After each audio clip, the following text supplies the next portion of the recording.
The radio died at hour 41. Not slowly, not with warning. 1 second, it was crackling with static and fragments of the extraction coordinator's voice.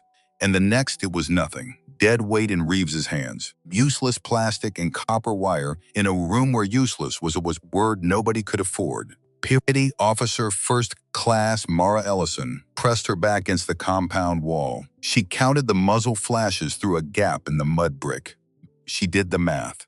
11 rounds left in her magazine. 4 people holding a building the size of a gas station.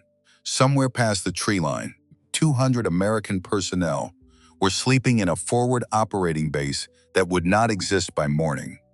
Unless the intelligence locked inside her head reached the right people within the next 4 hours. She had a crescent-shaped piece of breaching steel embedded in her left forearm.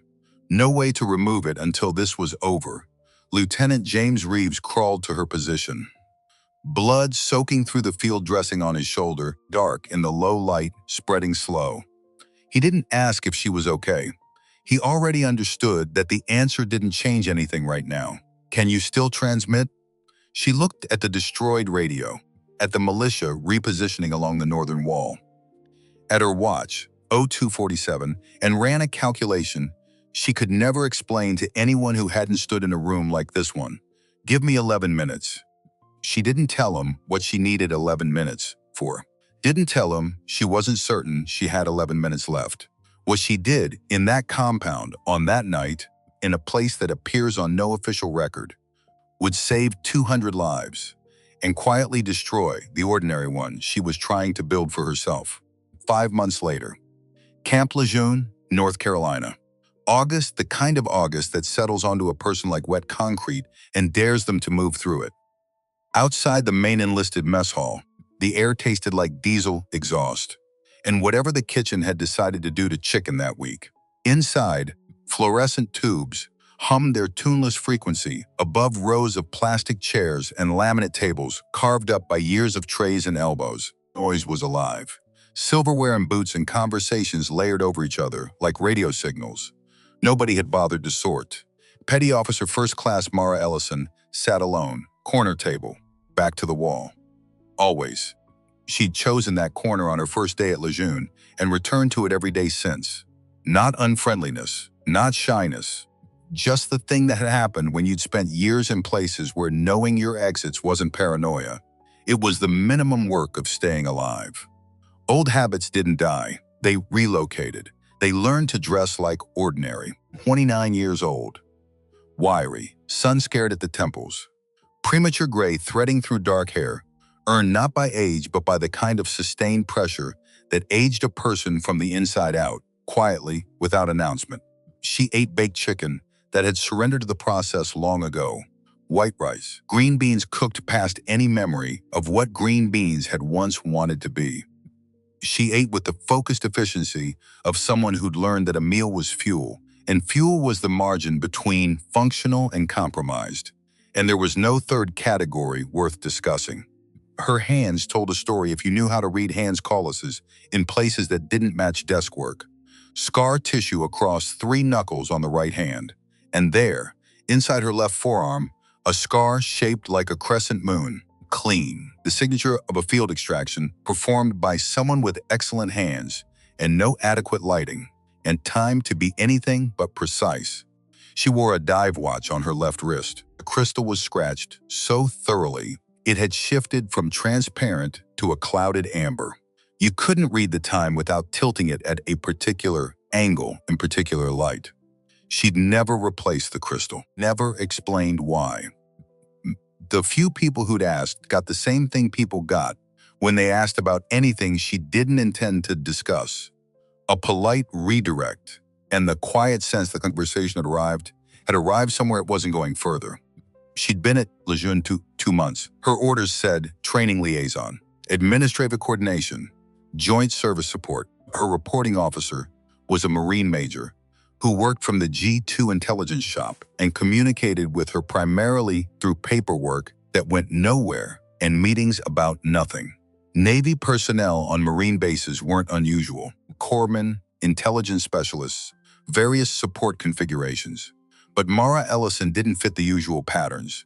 She existed in the administrative structure the way a splinter existed in a finger, present, technically accounted for. Not quite where anything around her expected a thing to be, which was exactly the point. The deal she'd made with herself was clean. Keep your head down. Do the work. Don't be interesting. Get to 20 years. Disappear. Find a small town somewhere in the Pacific Northwest where nobody knew what a Joint Intelligence Detachment forward operator was, and never think about the words Helmand or compound or 72 hours again. Working fine, right up until Lance Corporal Cole Hartwell decided that a woman eating alone in a corner was a problem requiring his solution.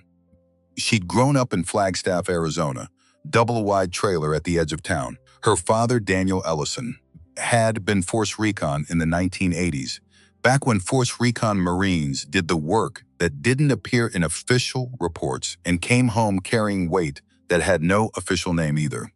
He'd returned from Beirut and Grenada with a stillness behind his eyes that her mother couldn't live inside. Her mother left when Mara was 9. After that, it was just the two of them, and Daniel taught his daughter the only things he truly believed in: land navigation by stars, weapons maintenance in the dark, how to think through a situation when everything was going wrong simultaneously, and the situation wasn't going to wait for you to finish thinking. He never told war stories. He believed war stories made the wrong things memorable. He taught principles instead.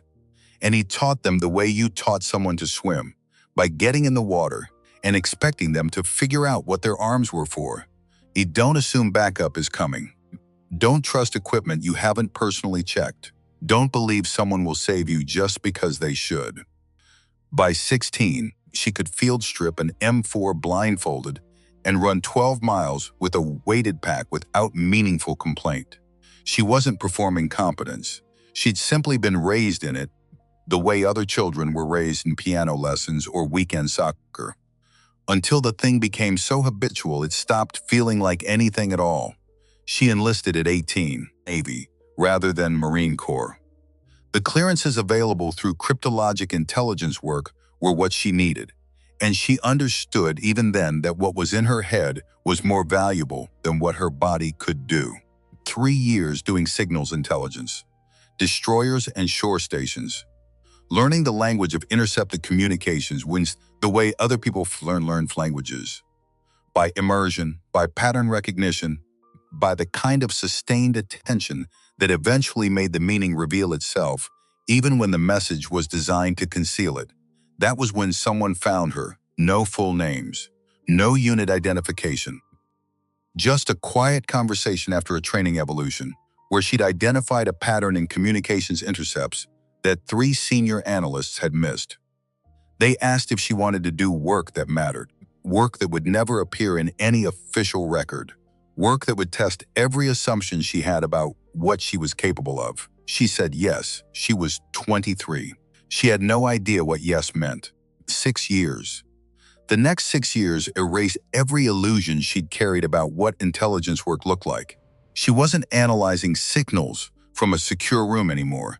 She was on the ground with SEAL elements and special mission units, real-time intelligence support in denied areas, places where the margin between a correct call and a fatal one was measured in seconds, and there were no appeals and no second chances.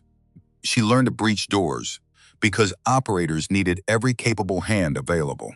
Learned combat casualty care because medics couldn't be in 2 places at once, and the 2 places were always the 2 places that needed them simultaneously. Learned to move and communicate and make decisions under conditions that compressed time into something unrecognizable as time. 3 continents, operations she couldn't name, places that didn't appear on any map she was permitted to keep. She was not a special operations soldier. That distinction mattered to her and to the people she worked with. She was the person who made the operators more effective, who read the signals they couldn't read, who identified the patterns they were moving too fast to see, who told them what was coming around the corner before they turned it. The combination of technical training and field experience, and the quality of mind her father had built in her across 16 years of Arizona nights. That combination was, she'd come to understand, genuinely rare. With that rarity came cost, the weight of outcomes. The ones that went right, the ones that didn't. The blurred territory in between something went right for most people involved and not for others. Then Helmand Province, March 2021. A 4-person SEAL element and 1 Navy intelligence specialist inserted to extract high-value asset carrying information about an imminent attack on an American forward operating base. Time-sensitive. The asset had specifics, timing, method, entry points. 200 personnel sleeping in a location that would become a massacre if the information didn't reach the right people first. The mission was compromised within hours. Local militia surrounded the compound, cut off every extraction route, and 5 people held a building against a force they couldn't fully count, rationing ammunition, treating wounds with whatever was available. Doing the math, nobody wanted spoken aloud, because saying it out loud didn't improve the math. 72 hours. All 5 made it out. The asset made it out.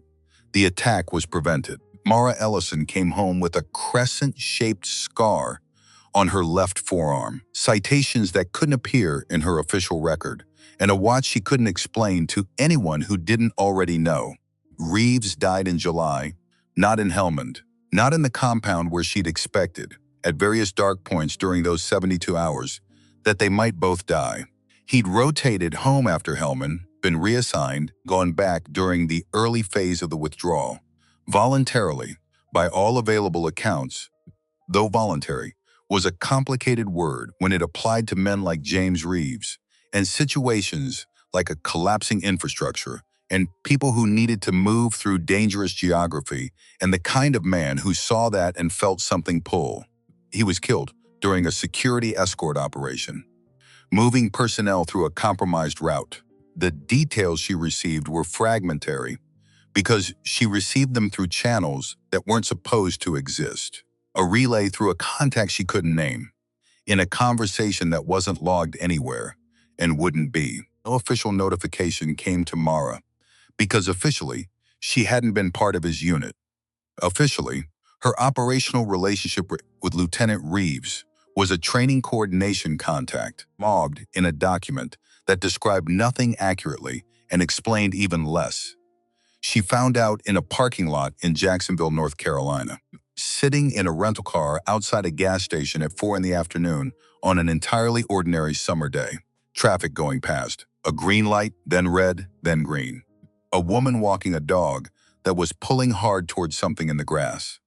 Mara sat in that car for 5 minutes, and then she drove back to temporary quarters, ate dinner, and somewhere around mile 5 of an 8-mile run in the Carolina heat, she made a decision. She requested rotation out of the detachment, personal reasons, a category that existed in the administrative structure for exactly this kind of thing and required no elaboration. The people who processed the paperwork understood, the way people in that world understood things, without asking questions that would require answers that couldn't be given. They sent her to Lejeune. She made the deal on I-95 heading south, watching the flat Carolina landscape open up. Exit signs for towns she didn't know. Keep your head down. Don't be interesting. Get to 20 years. Disappear. Clean. Working right up until it wasn't. Lance Corporal Cole Hartwell was 24, built like someone who decided the gym was a substitute for a personality, and committed to that decision with more discipline than he'd applied to anything else in his life. Regulation high and tight. A jaw, he'd been told, was strong often enough that he'd started presenting it. 2 deployments, Okinawa on training rotations that mostly involved watching other units train, booty, pulling convoy security on routes, without contact in over a year. He had a Semper Fi sticker on his truck, and an older brother he never stopped measuring himself against. Ryan Hartwell. 31. Marine Raider. Selected at 23.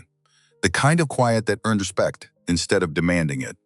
Ryan sent postcards from places he couldn't name, came home with a stillness behind his eyes that Cole had spent years trying to decode and never quite managed.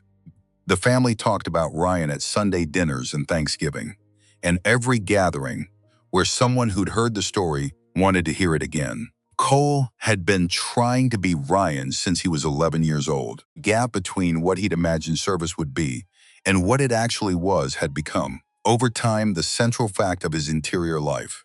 Not a fact he'd named or examined, just present, the way a sore tooth was present, there whenever you forgot to avoid it. He had two lance corporals in his orbit, Wynn, 22, who laughed too fast, and Decker, 21, who had mastered the art of becoming whatever the person next to him needed him to be.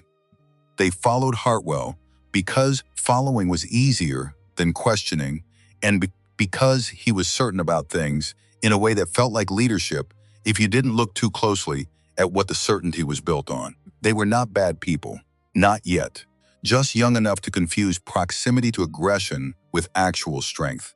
What bothered Hartwell most about Petty Officer First Class Mara Ellison wasn't that she was Navy on a Marine base that had a script. What bothered him was that she walked past him in passageways like he wasn't there, not rudely, not as a statement, just not there.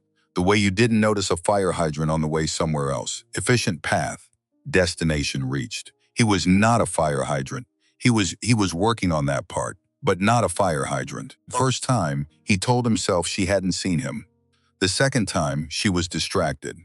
The third time, Hartwell deliberately centering the passageway, Wynn and Decker flanking, the geometry unmistakable. She'd walked the small gap on the left wall without breaking stride. No eye contact, no acknowledgement that the geometry had been intentional, just continued motion. Like water finding the lowest point. Wynn laughed. Nervous, Decker looked at Hartwell, and something happened in Hartwell's chest that he hadn't felt since childhood. Watching Ryan do something effortlessly that Cole had been practicing for weeks, it started small. Comments in passageways, calibrated to carry just far enough. Desk sailor, squid, probably never left a nice safe ship. At the post exchange, Wynn and Decker shifting to block her path. Nothing quotable in a formal complaint. The gym, remarks about space, and who deserved it, said to the middle distance the way cowardly things were always said. Mara heard all of it. She cataloged it the way she cataloged everything. Efficiently, without emotion, filed under low-level monitor. She'd operated in environments where the thing that wanted to kill her gave no warning at all.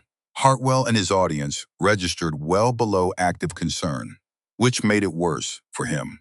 She did her pull-ups, 20 dead hang reps, smooth and controlled, barely changing her breathing rate. She hydrated between sets and gave Cole Hartwell exactly the attention she'd give a minor training obstacle she'd solved before. Awareness without allocation. He watched from the bench press, felt the thing in his chest again, decided he needed something bigger, something that would force a reaction. He never paused to consider what would happen if the reaction wasn't what he expected. The cafeteria incident was planned. 2 days of calculation.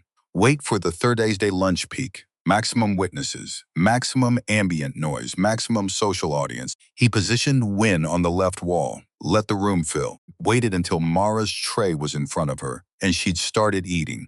And the moment had that quality of ordinariness he intended to disrupt. He walked to her table, said words loud enough to carry, put his hand on her shoulder and pushed. Not a shove, a push, measured, deliberate, enough the tray went. The chicken and rice and green beans that had already given up on life, scattered across government-issue linoleum in a radius that felt larger than it was. The sound, aluminum on tile, institutional dishware, food on floor. Heads turning, the cafeteria going quiet in a ripple from the impact point outward. Mara did not stumble. She caught herself on the table edge, one hand, barely contact, more reflex than necessity, and then she stood, straight up, no scramble, no gasp. In the 3 seconds between the push and fully upright, something happened in her eyes that would have been deeply unsettling to anyone who knew what they were seeing. Her gaze moved, not panicked, not searching, meeting. The room parsed in layers, exits, potential threats, improvised options within reach. In the time most people needed to process that something had fallen, less than 2 seconds. Nobody in the cafeteria saw it, except for a staff sergeant sitting 3 tables to the left, who set down his fork with a quiet click and did not pick it up again. Mara stood fully upright. She looked at Cole Hartwell, not with anger, not with the eyes of someone humiliated, and calculating how to respond to humiliation. With something far more unsettling, the calm, assessing look of someone who had already solved a problem and decided the solution wasn't worth implementing right now. The look of a locked door, not a person locked out. 3 seconds. She held his gaze for exactly 3 seconds. In that room. In that silence. 3 seconds that stretched into something that felt like weather you had to wait out. Then she bent down, retrieved her fork from the linoleum, set it on the table, turned, and walked toward the exit with an economy of movement that was its own comment. Nothing wasted, nothing performed, nothing given. The tray stayed on the floor. The food stayed on the floor. She left both behind. The cafeteria stayed quiet, a beat longer than was comfortable. Then the noise came back. Different.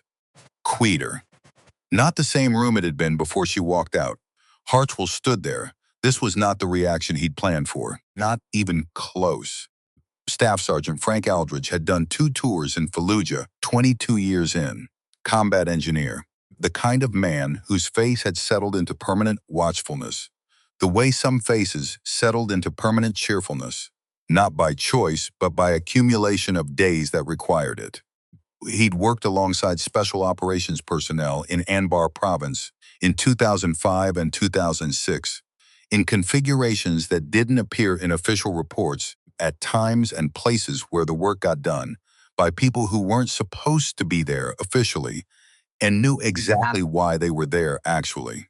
He knew what those people looked like, not the equipment, not the rank or unit patches, which were always variable. Something else? A quality of presence, a way of being in a room that you only developed when your survival had depended, repeatedly and concretely, on noticing the right thing at the right moment. The people who'd earned it moved differently than people who'd trained for it. The difference was subtle. The difference was everything. He'd seen it in maybe 3 or 4 people across 22 years. He set his fork down, looked at the empty space where the Navy petty officer had been sitting. The tray on the floor, the lance corporal still standing there, flushed, waiting for something that hadn't come and didn't know what to do with its absence. Aldridge picked his fork back up. He finished his lunch, but he thought about it that evening, and the next morning, and on the third day, the day Hartwell stopped Ellison in the weight room and said things clearly enough for the entire room to understand. Aldridge watched her return to the pull-up bar without acknowledging a syllable, and he made a decision. That evening, he found Captain Owen Ferris. Ferris was in his office at 2100 hours, prior enlisted Force Recon before his commissioning program. 38 years old, the kind of authority that didn't need assertion because it was structural. It came from having been genuinely tested and having passed, which was categorically different from having been told you'd passed. He'd earned his commission the way some men earn scar tissue. Through sustained contact with the actual thing, he recognized Aldridge the way men with similar histories recognized each other. Not with sentiment, with accuracy. Aldridge stood at ease. Said he wasn't there to file a complaint. Ferris said he was listening. There's a Navy petty officer assigned here, sir. Training liaison. I've been watching something for 3 weeks, and I wanted you to have the information. Ferris waited. I don't know who she is, but I know how she reads a room. I saw it in Fallujah. People who've been in situations where reading it wrong means not coming home. She's one of those people, sir. Ferris said nothing for a moment. And the lance corporal, he doesn't know. No. Ferris looked at a point on the wall above Aldridge's shoulder, doing the thinking that looked like nothing from the outside and was everything on the inside. He wouldn't. Thank you, Staff Sergeant. Aldridge nodded. Left. Ferris sat alone. Then he picked up his phone and dialed a number that wasn't in any directory most people had access to. Someone answered on the second ring. He said 3 things: a name, a location, a question. The voice on the other end was quiet for 4 seconds. Then, we were wondering when someone would call. The barracks room that night smelled like industrial cleaner and the compressed, recycled quiet of a space where too many people had lived in too little room for too many years, and the atmosphere itself had absorbed the accumulation. 3 of the 4 bunks were empty. Mara preferred it that way. She sat on her bunk in PT gear, not lying down, the debrief running in her head the way it always ran. Systematic, unasked for, thorough. The dive watch was on the war locker. She'd set it there and was looking at it from across the room. The scratched crystal, the titanium case, with a nick along one edge from an impact she remembered and thought about less than she used to. It had been on her wrist in Helmand, on her wrist when the radio died, on her wrist, in the parking lot in Jacksonville when the relay reached her about Reeves. She could have stopped today. That was what kept cycling through. She could have ended the Hartwell situation at the first passageway. One look, correctly calibrated, and he would have understood something below language that made further escalation genuinely inadvisable. She knew 17 approaches to physically resolving a confrontation with someone of his build. 12 left him uninjured and significantly more thoughtful. 3 left him injured and significantly more thoughtful. 2 were for situations that cafeteria incidents, however unpleasant, were not. She hadn't used any of them, because that wasn't the deal. The deal was, you were not a weapon anymore. You were a person trying imperfectly, without grace, with the awkwardness of someone learning a skill they've never developed. To be something other than the thing you spent 6 years becoming. You hold the line, not because the line is comfortable, because someone asked you to carry something forward, and the only way to carry it is to still be here and still be choosing. She touched the crescent scar, not the nervous reflex version, the intentional version, her thumb finding the edge of it, the clean ridge, the Hellman's signature hum 46. Reeves unwrapping the field dressing in the dark, working by headlamp, hands precise even then. He hadn't said it would be okay. He'd said, this is going to scar, she'd said. Everything does. And he'd laughed, that Reeves laugh, low and surprised, like he hadn't anticipated something being funny and was genuinely pleased to discover otherwise. Then carefully, while he worked, if we get out of this, when we get out, sir, don't go invisible. What's in your head doesn't belong only to you. It belongs to whoever you teach it to. She'd said nothing. He looked at her directly. That's not optional, Ellison. I'm giving you an order. You can't order me. I'm Navy. I'm giving you one anyway. She'd let that sit between them in the dark, in the compound, with the sound of militia repositioning along the northern wall. Then, okay, just the one word, carrying everything she couldn't say more precisely. He'd died 6 months after Helmand, and she was here, in a barracks room in North Carolina, trying to figure out what the order looked like when you actually tried to follow it. Tomorrow, there'd be a formation. She'd seen Ferris post the notice. Mandatory, no explanation. She'd seen the way he looked at the board after posting it. Not administrative. Set in motion, she had a feeling about what was coming. She closed her eyes, didn't sleep for a long time. Formation assembled at 0600 on a Thursday that arrived cooler than the previous week. The humidity had broken overnight, the climate making a small concession. 140 Marines on the company parade deck. Captain Owen Ferris walked in front of them, with his hands clasped behind his back, and his voice at the register that didn't need volume to fill a parade deck. He'd led other formations that mattered, ones where something real was being said rather than something procedural, and they'd had this quality. Quiet carrying more weight than shouting. He said certain behaviors had come to his attention, said those behaviors were inconsistent with what he expected from this unit and from every Marine at every rank under every circumstance. Said leadership was not a title. It was a demonstration, daily, under conditions that were sometimes designed specifically to discourage it. He said effective immediately. There would be a 3-day field leadership evaluation, compressed timeline, full assessment, results entered permanently into service records and affecting future assignments and promotions. Then he looked directly at Lance Corporal Cole Hartwell and said he expected the Lance Corporal to volunteer. Given how vocal Hartwell had been about standards and warrior culture, the way he said it was not sarcastic. It was something worse than sarcastic, precise. The kind of statement that left no room for the thing it was about because the thing was already self-evident to everyone within earshot.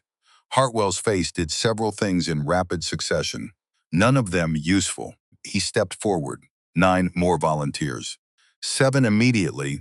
Junior NCOs, school corporals, non-opportunity when a captain was holding it. Then Ferris turned to the back rank, a figure in Navy working uniform. Dark blue digital pattern, shoulders squared, hands loose at her sides, Petty Officer Ellison.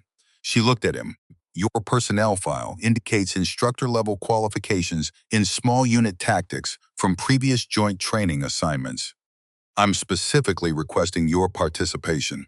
Evaluator and participant, the parade deck went quiet in a way it hadn't before. Not attention, recalibration. The sound of a formation simultaneously reassessing something it thought it had understood. Hartwell turned his head, looked at Mara, for the first time not as a target, as an unknown variable. The look lasted 2 seconds before he put it back behind. Whatever he used to manage things that made him uncertain, Mara kept her face level. She stepped forward, not satisfaction, not vindication. The step of someone who has made commitment and is honoring it. The assessment started at 0800 22 hours. 10 participants drew their gear at 0700. Mara drew hers without conversation. Staged it the way she'd staged gear in conditions where the difference between correct and almost correct was the entire difference. She checked everything twice. Not doubt, structure. Her father had taught her that trust was for people and replicate for equipment, and confusing the two was how people got killed. 29 years of evidence had not argued against him. Hartwell drew his gear and spent the staging time, ensuring people were watching him draw it, which was a choice. And the choice said something about how he understood the next 72 hours as a performance for an audience rather than a test of function. Aldridge was present as senior evaluator, notebook in hand, saying only what was necessary. Gunnery Sergeant Ortega, former raider, compact and watchful, had arrived the previous evening from somewhere unspecified. He communicated primarily through observation, which was a kind of communication that required no words and wasted nothing and missed nothing either. Ferris gave the final briefing in 2 minutes. Then, begin. First evolution was 12 miles tactical movement. 70 pounds of gear distributed across 10 people arranged into something resembling a patrol. Camp Lejeune terrain, swamp, pine forest, open ground, drainage ditches that required either a jump or an acceptance. The landscape of a place designed by nature to remind people that comfort was a choice they hadn't been invited to make today. Hartwell went to the front immediately. Hard pace. The pace of a man establishing authority through motion, which worked as a strategy when the person employing it could sustain it without degradation. It worked considerably less well at mile 8. Mara positioned herself in the middle, not the back. The back was where people ended up. The middle was a decision. From the middle, you could track everything. The front, where the decision maker was, and the rear, where the consequences of those decisions would first become visible in the people carrying them. She moved the right pace for this terrain and this load and this distance. Not fast, not slow, calibrated. The way a body moved when it had done this, and harder versions of this. Enough times that the calibration stopped requiring calculation and became instinct. The way breathing stopped requiring attention. Mile 4. Hartwell still pushing. Still the performance pace, mile 6. First signs. The millimeter drop in shoulder position. The half step slightly shorter than the ones before it. She heard it without looking directly. Perimeter awareness applied to personnel instead of terrain, mile 8. Still at the front, still moving, but the form had deteriorated into cost management. His body bargaining with itself about what it had left and how long it needed to hold. She didn't speed up, didn't slow down. She arrived at the 12-mile marker 4 minutes after Hartwell and 6 minutes before the last Marine, and she was not visibly breathing hard. She saw Aldridge notice the small shift in his expression. Assessment filed. Stored. She looked at the route ahead. Invisible was not what she was here for. But Invisible and the circumstances were developing a complicated relationship. The rest stop was 12 minutes. Water. Rations. Mara was at the resupply point, back partially turned, when she became aware of movement behind her. Not threatening, but directed. Purposeful. Toward a location, her gear. She turned at the moment she needed to. Not before, reactive. Not after, careless. She saw Lance Corporal Decker moving away from her pack staging area. Decker, who was part of the assessment group at Ferris's specific instruction as a third-rank evaluee. She walked to her pack, didn't look at Decker, didn't look at Hartwell, crouched and ran the gear check she ran every time her equipment had been out of her direct sight for more than 30 seconds. Operational environments, the gap between my gear is fine and my gear has been touched was sometimes the entire margin. Water reduced. Not empty, obvious would have been stupid. A third gone. Left boot. Unlaced. Reached inside. Moved the small compact of gravel. Pressed into the insole. Poured it onto the Carolina dirt. Relaced. Right boot. Same stood up. She didn't look at Decker. Didn't look at Hartwell. Didn't make a face or a sound or a gesture. She slung her pack, adjusted the straps with 2 movements, and turned her attention to the next section of route behind her. 8 feet to her left, Aldridge had been watching the staging area. He opened his notebook, wrote something brief, closed it. Neither of them said a word. Both of them understood the entire situation completely. The second evolution was a tactical problem. Notional building clearance, urban environment, limited intelligence, a structural diagram, estimated threat positions, 1 extraction objective. 30 minutes to plan, 45 to execute. Hartwell took charge immediately. Of course he did.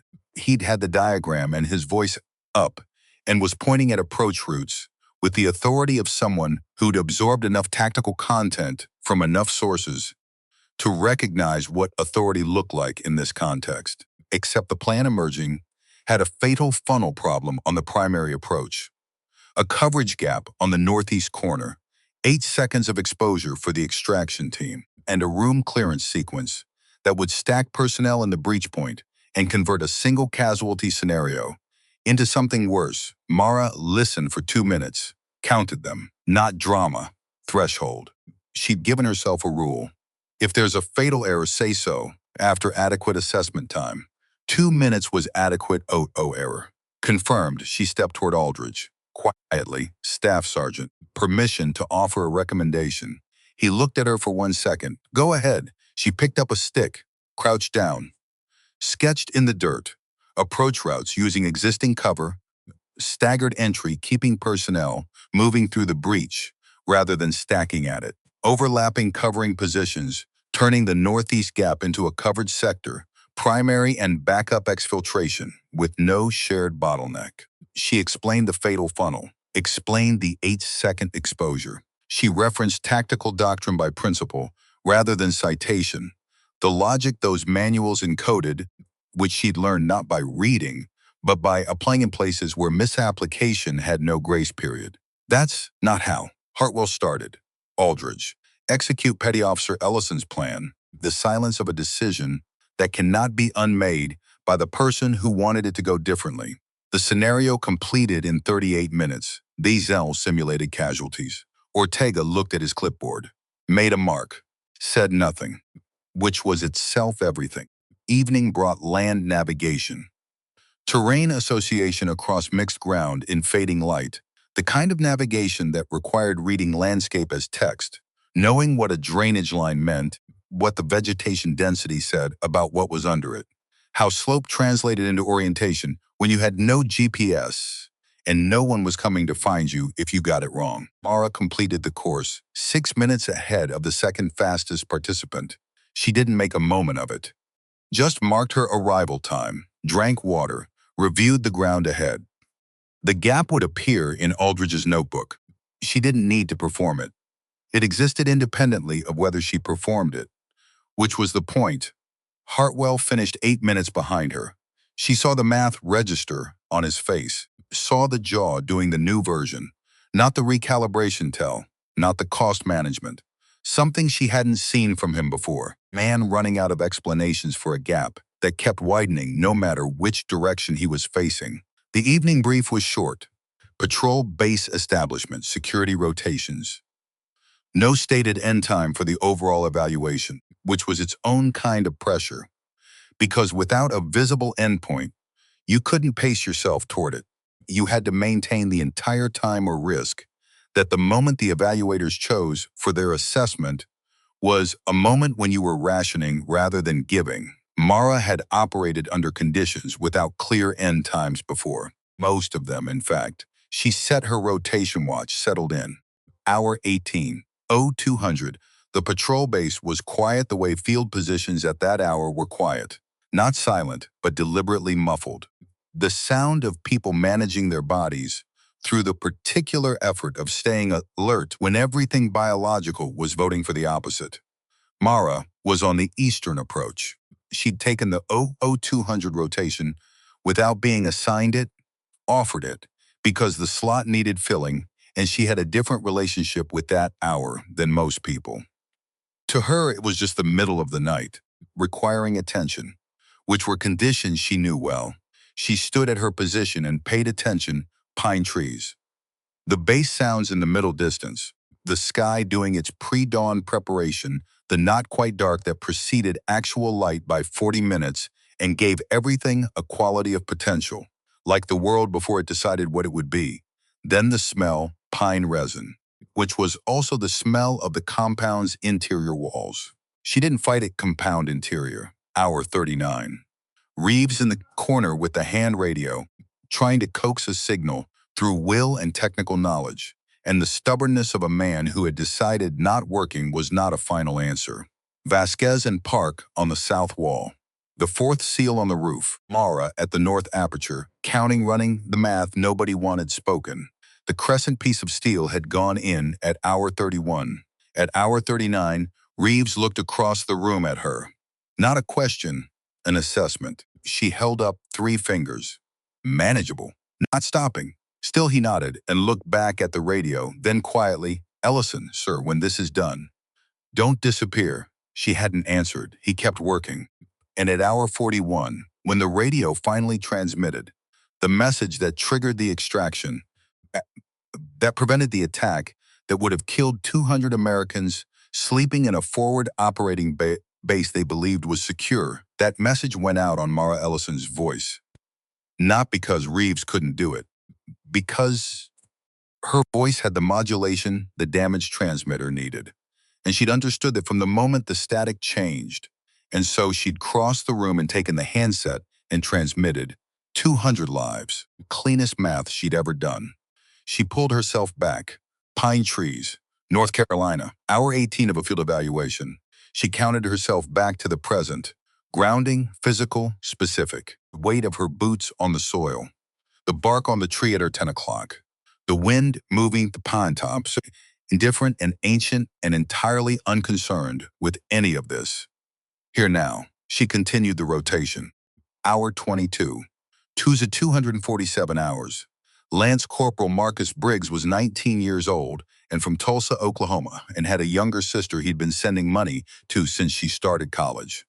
He wasn't part of the assessment group, assigned to support, resupply, water, and rations to the forward position. A good Marine by every available measure. He'd been showing signs of heat illness for 3 hours, hadn't said anything, because he was 19, and this was a leadership evaluation, and he didn't want to be the thing that interrupted it. He went down at 22:47 without a gradual warning, the acute version, the kind that arrived fast and declared itself by removing the ability to remain upright. Mara was closest. 6 feet. She was on him before the sound of his fall had finished. Not a decision, a response. The structure built across 6 years of being in situations where the interval between assessment and action was the interval between outcomes. Airway, breathing, circulation. She classified the presentation in the language of tactical combat casualty care. that she'd learned not from a classroom, but from applying it alongside people for whom it was daily professional reality. Heat stroke, not exhaustion. The distinction mattered enormously. The resources available to her were what she was carrying. The nearest definitive care was however far the medevac was. She called over her shoulder. Not loud, not panicked. Exact. 2 people on cooling, everything cold you have, all of it. Now, 2 seconds, someone on comms, medical, priority, not urgent. Say again, priority, people moved. Because that voice, the absence of panic and the presence of absolute direction, that was a voice people moved for without stopping to decide whether to move. Hartwell moved with them, then stopped, because Mara was repositioning the cooling process, redirecting it toward the locations where core temperature reduction happened fastest, and explaining why as she did it in the shorthand of someone who needed the people around her to understand the rationale so they could continue it independently. He'd taken TCCC training 18 months ago. Standard issue. The fundamentals. What she was doing was not the fundamentals. What she was doing was the fundamentals plus the refinements that came from having applied them under conditions where the gap between the refinement and the baseline was the gap between the person surviving. Briggs's color came back at minute 11. The medevac arrived at 14 minutes. The corpsman who stepped off it assessed the treatment already applied. One looked up. Who did this? Mara had moved back to the eastern approach. Aldridge's notebook was open. His pen was moving. Ortega was looking at Aldridge with the expression of 2 people who had just watched something they'd each separately suspected be confirmed simultaneously and without ambiguity. Aldridge looked back, slight shake of his head. Not no. More like, I know. And now you know. And we need to talk about this. The medevac lifted, sound receding into the Carolina dark. Mara continued the rotation. Hour 20 to 36 was the long middle, the part where the evaluations stopped being a test and became a condition, a state of existence requiring management rather than endurance. The phase that exposed what was underneath everything else, because by this point, there was nothing left to perform with. The performance budget was gone, and what remained was structural, and structural didn't lie. At hour 20, Hartwell made a security rotation decision that created a 40-minute gap in eastern approach coverage. The error of a man running on insufficient sleep, plus the overhead of sustained performance anxiety. Small, accumulating. Mara didn't announce it, didn't make a moment. She walked to the eastern approach and covered it herself quietly, adding it to her rotation without comment. Aldridge noticed, made a mark, not about the error, about how it was handled. At hour 30, Hartwell made a correct tactical call without prompting, adjusted the watch schedule, filled a coverage gap he'd identified himself. Small thing. Real thing. At hour 36, he called the wrong patrol route for the morning phase. Would have taken the element across ground that provided ideal concealment for an ambush. The kind of terrain feature that, in an actual operational context, warranted maximum caution, and usually received it about 4 seconds too late. He announced it with the diminished authority of hour 36. Mara looked at the sketch map. Not that route. The terrain's passable. Passable isn't the problem. She picked up the stick.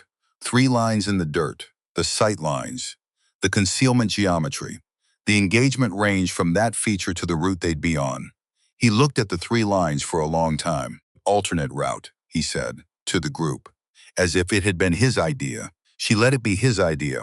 Because the element wasn't going to walk into an ambush position at dawn on day 2. And that was the only thing that actually mattered. Aldridge wrote in his notebook. Ortega watched the sky. 200 hours. Day 2, the SUV arrived at the edge of the training area access road. Black, standard government plate. Nothing distinctive about it, which was itself distinctive. To anyone who'd operated in environments where vehicles without distinguishing features were the vehicles warranting the most attention. Mara heard the engine before she saw the headlights, the stopping distance, the door opening, the sound of someone who had a destination already calculated and no interest in anything not along that direct line. She turned, candor Diane Hartley, Dervous dress whites, impeccably maintained. 52 years old. Iron gray hair in a regulation bun that was functional rather than aesthetic. The bun of a woman who had decided years ago that aesthetic was someone else's priority. A chest of ribbons that told a story. Multiple bronze stars with the V device that meant valor in direct action, a silver star. Several others that read as generic service awards to people who didn't know the classification system, and read as something else entirely to people who did. Naval Special Warfare insignia. Mara went completely still, not shock.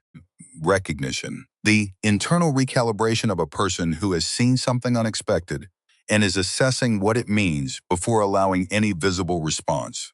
Hartley walked to the training area with the direction of someone briefed on exactly where she was going.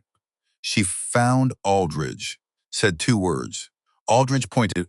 Hartley looked directly at Mara, and Mara understood, from pattern, context, the compound reading of everything, simultaneously, that Hartley was not here because the field evaluation had gone well. She was here because something had shifted outside the evaluation, outside the base, outside the careful administrative architecture that had been built around Petty Officer First Class Mara Ellison, to keep her invisible for as long as she needed to be invisible. Something had moved, and it was moving regardless of whether Mara was ready. Hartley stopped 6 feet away. Ellison, Commander, a pause. We need to talk before the morning brief. Mara caught Aldridge's eye, tilted her head. Aldridge moved into the eastern approach position without comment. Rotation maintained. They walked to the tree line. Hartley said it plainly. Someone had talked, not about Hellman specifically, not about the compound or the 72 hours or what the outcome had prevented, but someone in the committee structure and the overlapping bureaucracies of classification and oversight had introduced a name into a conversation it wasn't supposed to be in, an intelligence committee hearing. Closed session. Reference to a female Navy intelligence specialist whose signals analysis had been the linchpin of a joint operation in Helmand Province in the spring of 2021. No name used, but enough context for people who knew the system to triangulate. The right people had. The wrong people were going to within 48 hours. The cover story: training liaison, administrative coordination, joint service support, was not going to survive the week. How long do we have? 48 hours before it's outside my ability to shape the landing, and after, we manage it. Or it manages us. Mara looked at the sky. Pre-dawn doing its quiet preparation. Then let's finish the evaluation, Ellison. I made a commitment to this evaluation. It ends at dawn. We talk after. A pause. Hartley looked at the training area. All right. She walked back to the SUV. The night continued. Dawn came the way Carolina dawns came. Slowly, then completely. Light through the pines in horizontal bands, turning everything silver briefly before the morning committed to itself, and the bass sounds resumed their ordinary claims on the day. 4 people still functional out of the original 10. Hartwell was one of them. Just barely, not elegantly, but present, maintaining, correcting, finishing. The man had found out he had more structural capacity than he'd known, which was the thing evaluations of this kind were designed to determine and could only determine by being exactly this hard. Mara looked the same as she had at 0800 on day 1. Aldridge called it at 0612. All personnel to the staging area. Formation in 20. She took one more look at the eastern approach, counted herself into what came next, walked toward the staging area where Hartley's SUV waited, and where the next hour was going to determine the shape of the rest of her life. Ferris dismissed the full formation, kept only the assessment participants and the evaluating NCOs on the parade deck. Hartley stood before them. No introduction, no preamble. She was a woman who understood that preamble was what you used when you weren't confident in the substance. She was entirely confident. I'm going to tell you about an operation. Specific details remain classified, but the outline has been cleared for limited disclosure, and I'm exercising that clearance now. Nobody moved, not even the wind. March 2021. Helmand Province, Afghanistan. 4 SEAL operators and 1 Navy intelligence specialist inserted to extract a high-value asset. The asset carried information about an imminent large-scale attack on American personnel at a forward operating base. Mission was compromised. Local militia surrounded the compound and cut off all extraction routes. She let it land. The element held defensive positions for 72 hours, limited ammunition, no air support, one serious injury. All 5 personnel survived. The asset was extracted. The information he carried prevented an attack that would have killed, at minimum, 200 American service members. The wind came back into the pines. Navy intelligence specialist on that operation was Petty Officer First Class Mara Ellison, who had spent the previous 6 years attached to Joint Intelligence Detachments, supporting naval special warfare, operations across 3 continents. Silence. It landed differently on different people. The junior Marines, faces working through expressions they hadn't been given guidance on. Aldridge, who looked exactly as he'd looked for 72 hours because he'd known. Not the specifics, the category, since the cafeteria, since the fork he'd set down. Ortega, looking at Mara, with the expression of one professional recognizing another. Not admiration in the conventional sense, but something narrower. The acknowledgement of shared cost. The look that said, I know what those operations take. I see what it looks like to walk out of one. And Hartwell, who was listening with his whole body. Hartley continued. The intelligence petty officer Ellison transmitted during the operation covered projected movement corridors for American units transiting the region. She consulted nothing. Memorized. One of the units, whose route was adjusted based on that intelligence, was a Marine Raider element moving toward Kabul via the Logar Province corridor. The original route would have taken them through a choke point that the intelligence identified as a prepared ambush position. She said the unit designation clearly, in full. Ann Cole Hartwell, 24 years old, standing at the end of the line after 72 hours without sleep, a counseling statement incoming. 3 weeks of choices he was beginning to understand from a completely different angle. He heard the unit designation. He knew that unit, had known it since he was 11. Watched the patch go onto Ryan's shoulder, learned the unit's history, the way younger siblings learned the things that had taken the most important person in their world, somewhere they couldn't follow, completely, exhaustively, with the attention of someone who needed to understand the thing even from the outside. That unit, the Logar corridor. Math completed itself in his mind the way math completed when all the variables were suddenly present, instantly, and without any mechanism for running the calculation backward. Ryan, who called their mother on Sundays and came home with that stillness in his eyes. Ryan, who was alive, had always been alive, as far as Cole knew, because Cole had never been told anything different, because a route had been changed, because someone had transmitted intelligence from a compound in Helmand, because the woman Cole Hartwell had pushed in a cafeteria at Camp Lejeune, had been the voice on that transmission. He went completely still.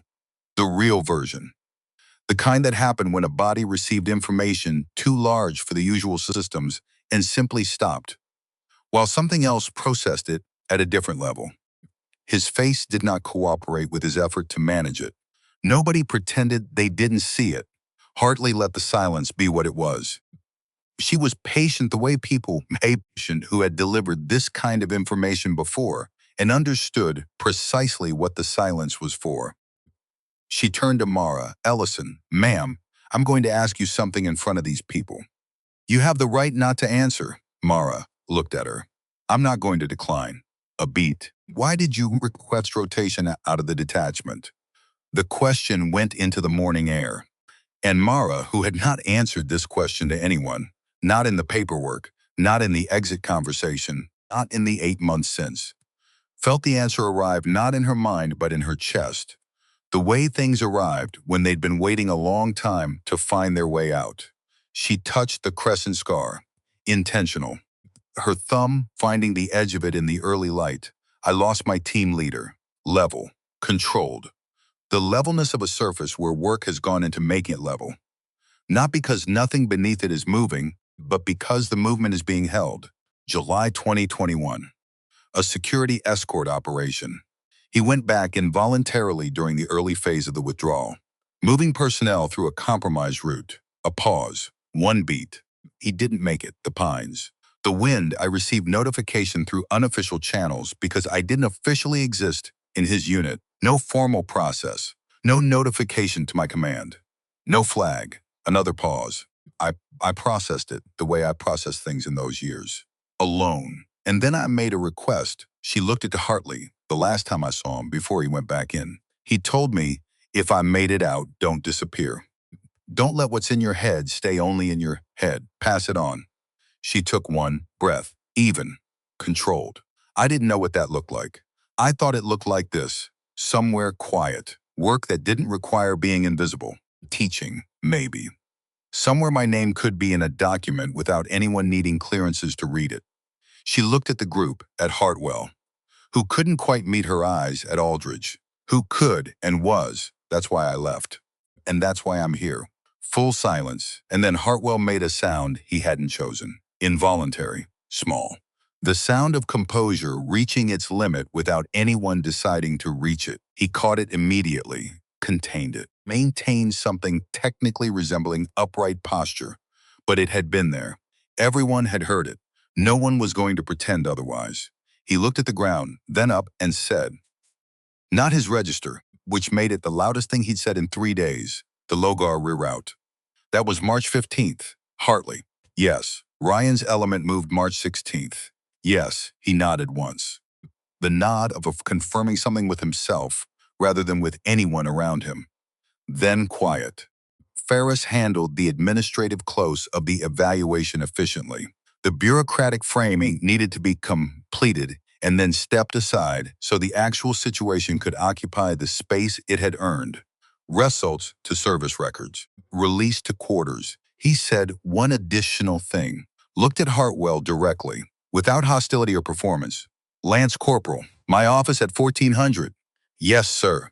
Ferris nodded at Hartley and walked toward the access road. Man with paperwork, who was for once not unhappy about it. The group dispersed.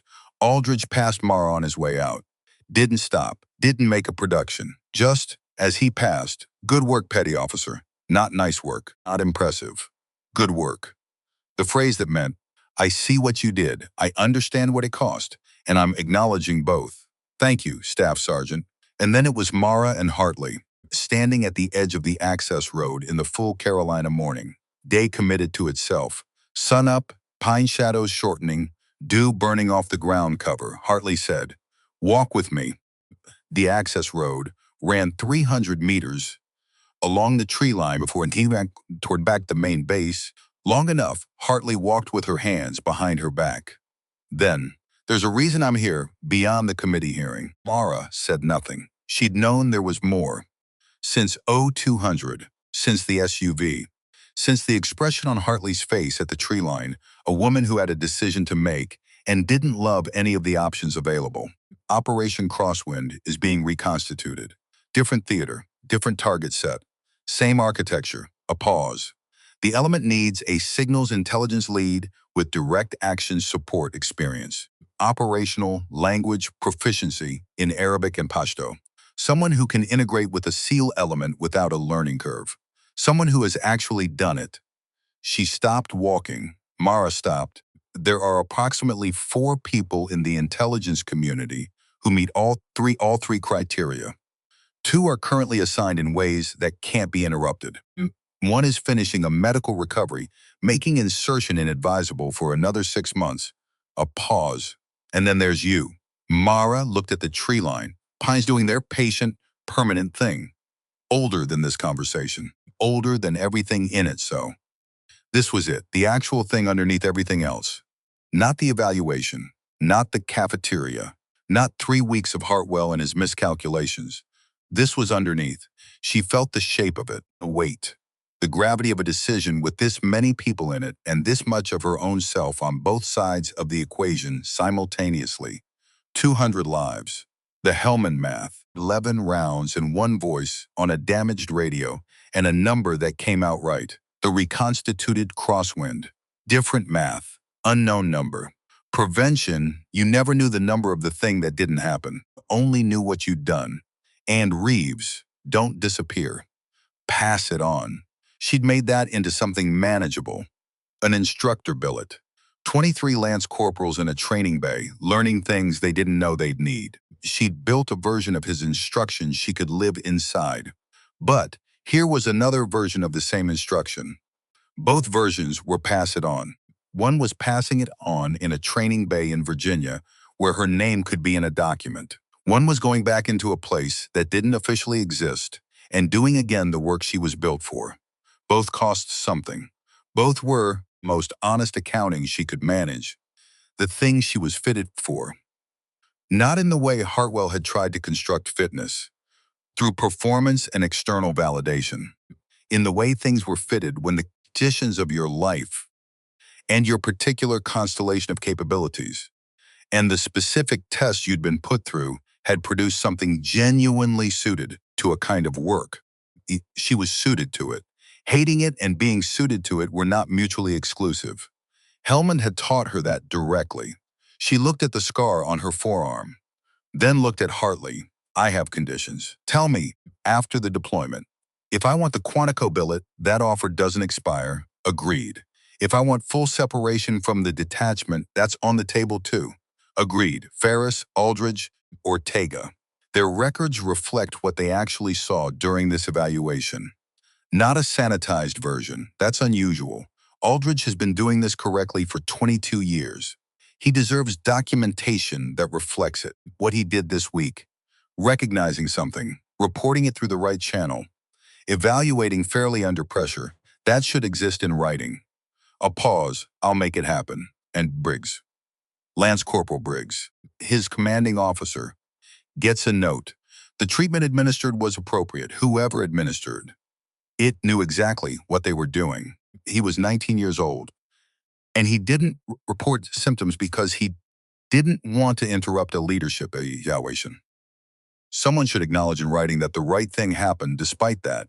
Hartley looked at her for a moment, something in her expression that wasn't her usual register. Softer, done, Mara said. Then yes, just the word. The way she'd said okay to Reeves in the compound. One word carrying everything else that wouldn't fit into it. Yes, I'll go back. I'll do the thing I'm built for, in the direction it points, because the cost of not doing it is also a cost. And I've been paying it for 8 months without naming it. Hartley extended her hand. Mara took it. Two women whose careers had been spent in rooms where handshakes like this one were uncommon. Brief, firm, complete. She walked back to the staging area. Hartwell was still there, standing at the edge of the access road, with his hands in his pockets and his gear at his feet, and the expression of a man who had somewhere to be, his bunk, the shower, 8 hours of unconsciousness his body was loudly petitioning for, and was not going there yet, because there was something he needed to do first, and he hadn't found the shape of it. He saw her, she saw him, 10 feet of morning air between them. She would have walked past. The access road went in that direction, and the staging area was that direction, and past him was the natural path. Ellison, she stopped, not obligation. The sense that something was unresolved and resolution, in this case, was possible and worth the moment it would cost. She turned. Hartwell looked at her, the jaw, doing the version she'd first seen at hour 36, one without performance. A man's face trying to find adequate housing for words that couldn't quite carry what they were being asked to carry. I didn't know. No, that's not an excuse for any of it. I'm just saying, I didn't know. I know you didn't know. He looked at the scar on her left forearm. Just for a moment. The crescent, visible in the morning light from this distance, Ryan. He made it to Kabul. He came home. A pause. He's okay. Lance Corporal. Hartwell nodded, and then his composure reached its limit. Not dramatically, not with announcement, just quietly, the way structures settled when the load finally exceeded the rating. His face doing something he hadn't chosen. Something that had been building for 72 hours and 3 weeks and longer than that, if you were counting honestly. He breathed through it. Maintained something resembling upright posture. But it had been there. She didn't look away. didn't give him the mercy of pretending she hadn't seen it, because the mercy of not seeing was actually the unkindness of not acknowledging, and he was 24 years old, and he just received the most significant recalibration of his life, and he deserved to have it witnessed by someone who wasn't going to manage it away from him. She said, quietly, "You finished." He looked at her. The evaluation. "You made errors, you made corrections, you finished." A pause. "That's not nothing, it's not enough. It's not enough for this week." She held his gaze. "It might be enough for the next thing." Nodded. Slowly. The nod of someone receiving information rather than acknowledging protocol. "Apply for the radar assessment." "I was going to." "I know." "Apply. And when you're in selection, and you might not make it through, that's what selection means. But when you're in it, remember that finishing and winning are different things, and both of them matter." A pause. "Your brother knows that. You'll find out what it means for you." She picked up her gear. Ellison, she waited. He said, "I'm sorry," clearly. No management to it. No performance. Just the three words, said the way they should be said when they're real. And the person saying them has run out of everything else. For the cafeteria. For all of it. "I'm sorry." She looked at him for one moment, said, "I know," and walked. Barracks room was quiet. The way rooms were quiet when nothing had happened in them for 48 hours. A neutral quiet, waiting to be something again. She dropped her gear, stood in the middle of the room for the moment it took to confirm that she was in it. Floor was the floor, bunk was the bunk. Horizontal was approximately 2 minutes away, and that was a correct and good thing. She looked at the war locker. The dive watch exactly where she'd set it. Scratched crystal. The nick along the case edge. She picked it up, turned it in her hands. Reeves had asked about the watch once. In the compound, in a quiet hour between contact events. Where she'd gotten it, she'd said inheritance. From who? She'd said herself, younger version. The one who thought the point of all this was to survive it. He'd said, what does the current version think the point is? She hadn't answered. 28 years old in hour 18 of a 72-hour siege. She hadn't had an answer. She had something approaching one now. Not the point of all of it. She didn't make claims that large. But the point of the next 4 months, the reconstituted crosswind, the theater she didn't know yet. And after Quantico or something else, but after. The point was the same thing it had always been underneath everything she'd layered on top of it. The math that came out right. The voice on the radio, 3 lines in the dirt. The alternate route. Briggs at hour 22, color coming back at minute 11. 23 lance corporals who would show up in a training bay in Virginia and need to learn things they didn't know they'd need. Both of those. All of them. Not one version. The ongoing practice of moving in the right direction and teaching other people to do the same and trusting that the accumulated weight of those two things together was what Reeves had meant. Don't disappear. She put the watch on her wrist, adjusted the strap, lay down, and slept. 3 days later, the processing was complete. Ferris met with Hartwell at 1400, 40 minutes. The counseling statement entered into the record was factual, specific, and not designed to close doors. It documented what had happened and what it indicated about leadership gaps, and it left space for future documentation if future growth occurred. Because Ferris believed in accurate documentation, and accuracy required the whole picture. The memo he wrote separately to file in the location where memos went when they needed to be available to the right people later, noted that Lance Corporal Hartwell had demonstrated during the evaluation the capacity for self-correction and the discipline to complete something harder than anticipated. A MARSOC application, if submitted, should be reviewed with that demonstration in context. Hartwell submitted his transfer request within 48 hours. Approved. Word moved through the battalion the way information moved in close quarters. Faster than any official channel, with no one able to identify its source. Quiet Navy petty officer. A classified service record, Joint Intelligence Detachments, the real kind. On her final morning at Lejeune, an envelope appeared under her barracks door, handwritten. Her name on the front in letters slightly too large. 3 sentences inside. I'm sorry. Ryan told me later about the people who did the work that didn't make it into any report. He said they were the reason some of us got to come home. Now, I understand what he meant. She read it twice, filed it in the interior pocket of her bag, next to the photograph she carried of herself and her father at 12, squinting in Arizona sun outside the double wide that smelled like gun, solvent, and permanence.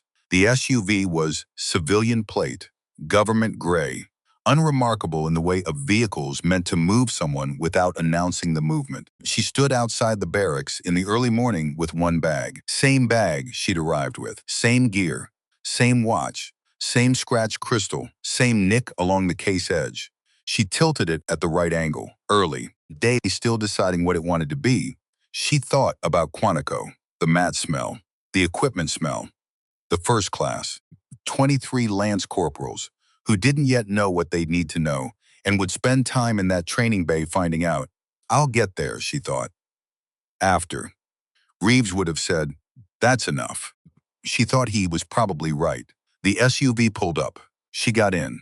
The door closed. Lejeune went past the window, the mess hall where it started, the parade deck where it shifted, the barracks row, access road, where she'd stood at dawn and made a decision she was still in the process of making.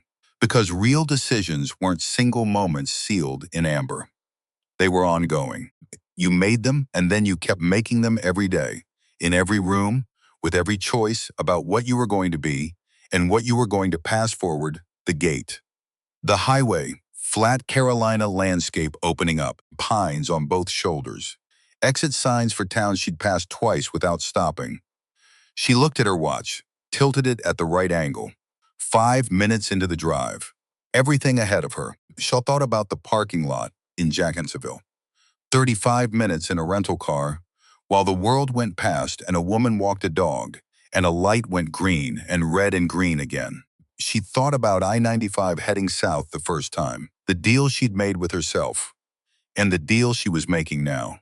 Different shape, same foundation, the ongoing decision to move toward the thing she was built for, and to trust that the building of it, the daily, imperfect, unglamorous building of it, accumulated into something that mattered. Whether or not anyone official was counting, don't disappear. She was not disappearing. The highway opened ahead of her, long and straight, and Carolina, and entirely indifferent to everything she'd been through, and entirely correct to be, because the world didn't owe her significance. She just had to show up and do the work and let the work be what it was. She breathed in. Out the pines did their patient thing on both sides of the road. And Petty Officer First Class Mara Ellison, who had spent 6 years being invisible in places that didn't officially exist, drove through the morning toward the next thing, not hiding, not performing ordinariness at the cost of everything she actually was, just moving the right direction, which had always been, in the end, the only thing that actually mattered.